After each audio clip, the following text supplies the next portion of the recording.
Hey, I'd like to welcome you to another episode of Mission Matters. My name is Adam Torres, and if you'd like to apply to be a guest on the show, just head on over to missionmatters.com and click on Be Our Guest to apply. All right, so today I have Jeffrey Brewster on the line, and he's Managing Director of Business Valuation over at Objective Valuation. Jeffrey, welcome to the show. Thank you so much for having me.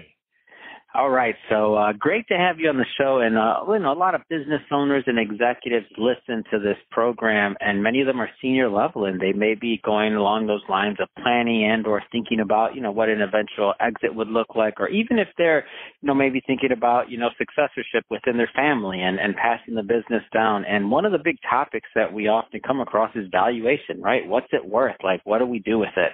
I'm excited to have you on the line as an expert. But before, and we're going to get into this today, some things that business owners should be thinking about. But before we do, we will start this episode the way that we start them all, with our Mission Matters Minute. So, Jeffrey, we at Mission Matters, we amplify stories for entrepreneurs, executives, and experts. That's our mission. Jeffrey, what mission matters to you? My mission matters is I help people understand better. And sometimes that means how to better understand their company's current valuation, or perhaps how to improve their company's valuation in the future. That's the mission that matters to me. You're speaking our language here, Jeffrey. So excited to get into this. And so I guess, where did all this start from you? Like, I see that you're a CFA. I mean, you have quite a bit of credentials. Like, where did this passion and this desire to help businesses understand valuation come from? It's very interesting. I grew up in what I would call the family entrepreneur business. And my grandfather had a 6th grade education and ran a greenhouse. It started in 1952. It is still in the family. So this is the 3rd generation. My sister is now doing it. So, it was one of those things. We never got to go on spring break. We never got to do vacations. So that was, but I loved it. I loved being around businesses, and I learned so much from my grandfather and my grandmother, and had some great times learning what does it mean to really be a customer, and really what does it really mean to be a customer service, but also how to manage a business. And it just again, one of those wonderful things that I will never, ever be, I would say, how do I put it? Never be someone where I'll look at it and say, wow, I wish I would have been able to do something different. No, I loved being part of the family business.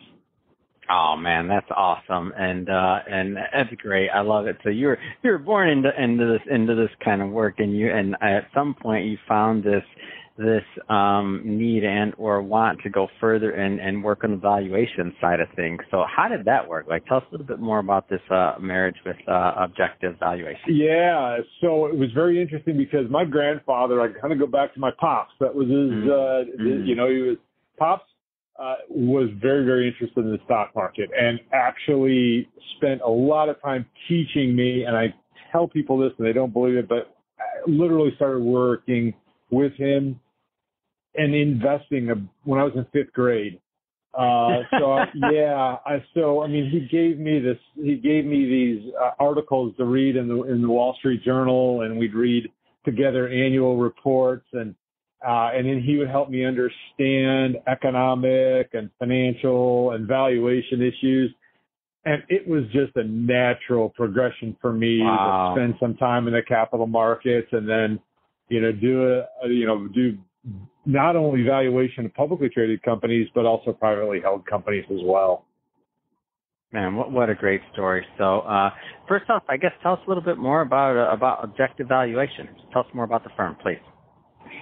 So we have, a great group of people that we work with, and I have some colleagues that just have such great expertise in the way that, for instance, we have an individual who is the managing director and Chris is in Denver.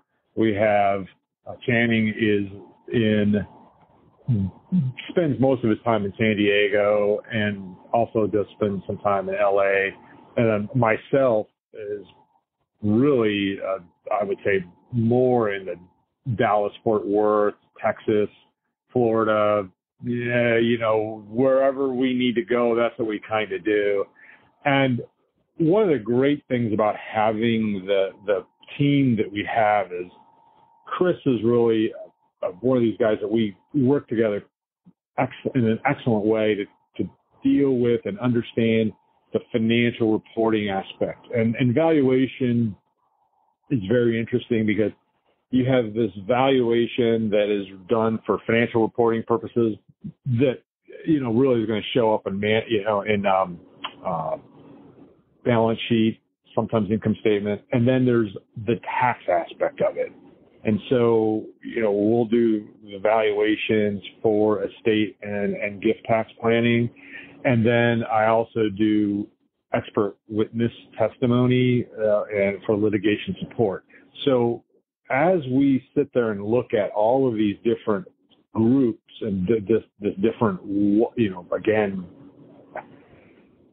wonderful way of looking at it, having this expertise, we can sit back and go, all right, what does this mean and and what would somebody else have? So we have this great synergy and these great opportunities to sit back and go, well, what about this?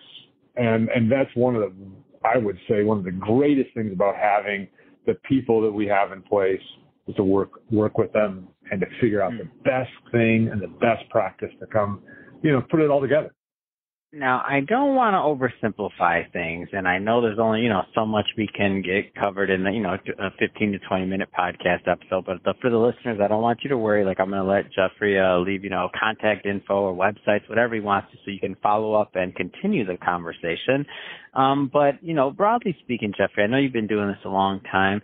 What are some of the common pitfalls that you find? And again, understanding every business is going to be different, and there's many, many different scenarios. But what are some of the common, high-level pitfalls that you see businesses kind of run into when they're thinking about going down this valuation path and creating more value? Yeah, there are, I would say, a number of common issues that people run into, and the pitfalls.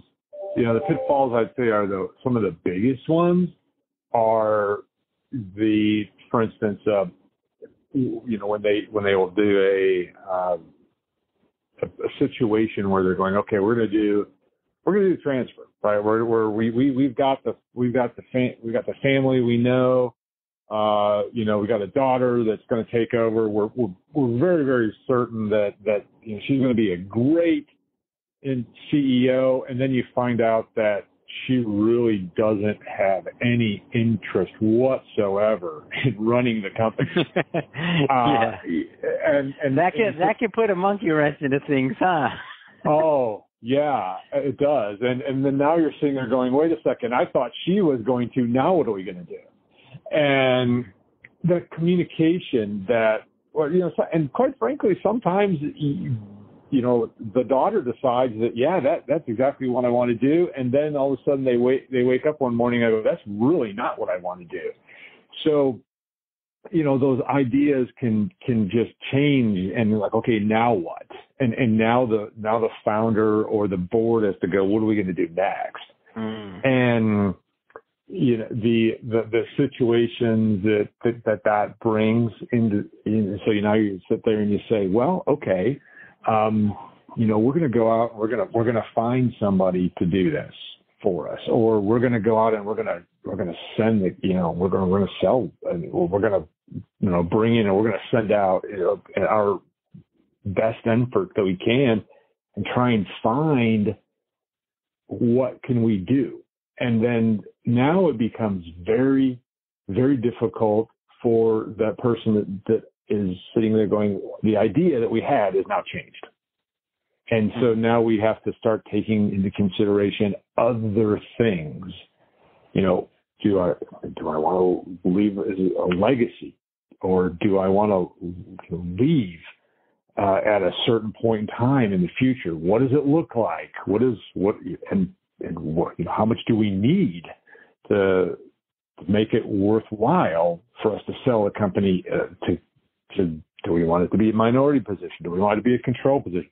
There are so many questions that come up. And so what we have found is you have to really take that piece by piece. And the fact is that you've got these, amazing opportunities, and maybe it's more than what, for lack of a better word, it's overwhelming. So you have to figure out what is it that works best for you. And sometimes it does matter what the economy is doing as well. And so timing is another big issue. When is a sale makes more sense? Today? 10 years from now? 5 years from now? And legacy. What kind of legacy do I do? I've got clients who basically have made a decision and said, we really want to make sure that we leave the best legacy we possibly can, because these are people who are friends, and we get invited to these birthday partnership parties, and they show up at our house for dinner, and they're like family. So we don't want to just sell the company and then leave them with, somebody that's a stranger running the company. So a lot of decisions for that to be made. Oh, I completely get this, and as we're kind of talking, I'm just picturing all these different scenarios, and I know you just named one. This is one, and I know there's hundreds of scenarios, if not more, that come up in your day to day. What I want you to do is, for individuals that want to follow up and maybe want to run their scenario by you and your team, what's the best way for people to connect and to follow up? Yeah. Just reach out via email, or you can call me directly. Phone number is 469-394-1448. You can text me there, and would always tell people, honestly, having a conversation that, if maybe that first hour that we spend together is just the beginning of the questions that are coming up, and the things that they need to really stop and think about. And we may have to have more than one time where we have those conversations.